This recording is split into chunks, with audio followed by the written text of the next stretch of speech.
So imaging with the ASIAir is probably one of the coolest things that you can do.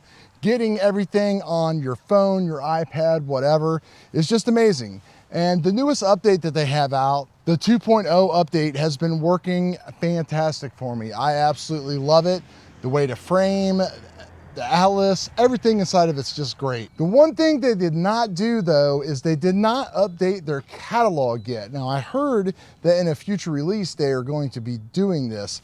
So basically what I mean is when you're going for like the Sharpless catalog or just those objects that aren't commonly known, for instance the Dark Shark, the Spaghetti Nebula, the Lion Nebula. A lot of us are forced into using a program or a website actually called Telescopius, where we copy and paste the coordinates of the actual object into the ASIAir and we try to match the rotation angles and everything else like that. Now most of the time this works out great, but when you're looking to shoot like a really complicated dim object, you might not actually be able to verify what is going on until you have maybe hours worth of data stacked. So you never know if your object is framed out perfectly how you want to, especially if there's just nothing else to reference in the frame. So what I chose to do lately is to go ahead and set one of these little baby up there. What that is the Quieter 3.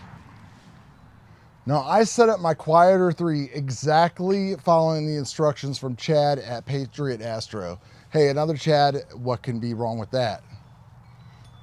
By the way, I'm Chad and this is the Easy Astro Images channel. If you like what we do here, give us a sub, give us a like, comment, all that kind of stuff. Would really appreciate it. So I've been shooting with the Redcat and the 2600 and just loving it. You've probably seen that from one of my previous videos. And I've been going after like these big wide field shots, just trying to like capture all this cool nebulosity and all that stuff. And we'll show some of those when we get back inside. But recently I was trying to shoot the Spaghetti Nebula and I was trying to frame it up perfectly using Telescopius and the ASIAir.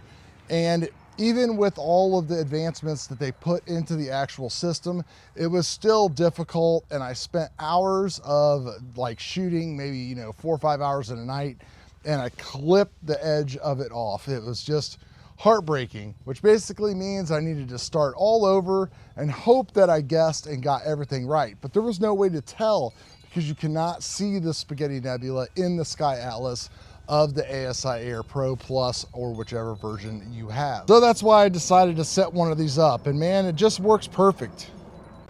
Chad just did such a fantastic job as far as this video series. And if you don't have an ASIAir Plus Pro or whatever, and you would like to get something going for astro imaging, I highly recommend you do this build with like the Quieter 3 and like a $50 to $60 NVMe M.2 disk drive. Set that all up, put all your stuff on it. I ran last night for the first night last night with that, the AVX mount, and everything just worked perfectly. So we had Nina, CPWI, Stellarium to input coordinates and kind of slew around, PhD2, and just with following the basic setups, his awesome templates and advanced sequencers and stuff. Using the framing wizard built into Nina, everything came out without a hitch. I'll show you some of that stuff now, but we're getting, as you could tell, we are set up for night 2 of imaging. So we are going after the Dark Shark again in a larger field of view. It looks okay, I think. It's a little small, but it'll do. And then we're doing this huge wide field of like the Jellyfish Nebula with all kinds of stuff inside of it. It is going to be freaking awesome when it's all said and done. So we'll take you guys here into PIXINSIGHT and take a look at what we've done. So I've actually already did a final process of the Dark Shark here, and this was just the first night of the data, and you can see that everything turned out really good. Really not disappointed with the size of the shark. It would be nice if it was a little bit bigger, but I was able to pull out all of these individual strands. It's probably going to be hard with the YouTube compression to see, and a lot of the faint dust around there.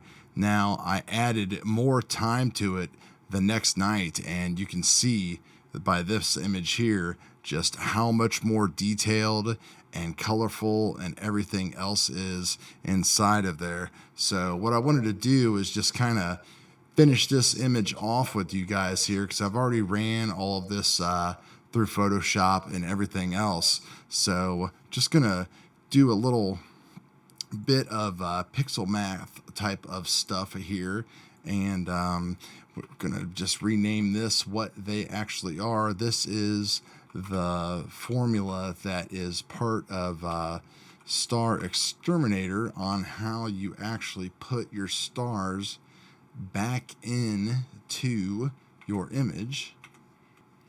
Now we've got a totally starred image going on right there. A little too deep and stuff for me, hiding all the nebulosity, of course. So what we're going to do is we're going to use Bill Blanchard's beautiful PIXINSIGHT strips here. We're going to clone this to Starless, and then we're going to run STARGZERS again to give us a starless image. All right, now we got that all done, and who would have thought just how amazing these programs have got in the past year. Goodness gracious. So what we're going to do is we're going to click on our image here, and we're going to use method 3 of Bill's star reduction, and we're just going to run this twice. Usually works out really good for me. We can try running it a third time and see how things look. Yeah, that looks great right there. That is definitely the way to go. Who would have thought? The Dark Shark, about 12 hours out of a one-shot color camera, 51 millimeters aperture. It can be done. Did it all with the Quieter 3 that in 2 nights. So pretty happy about that image, guys. Hope you enjoyed this thing, and definitely think about building yourself one of those little Quieter 3s. You will not be disappointed. We'll talk to you guys on the next video. Peace.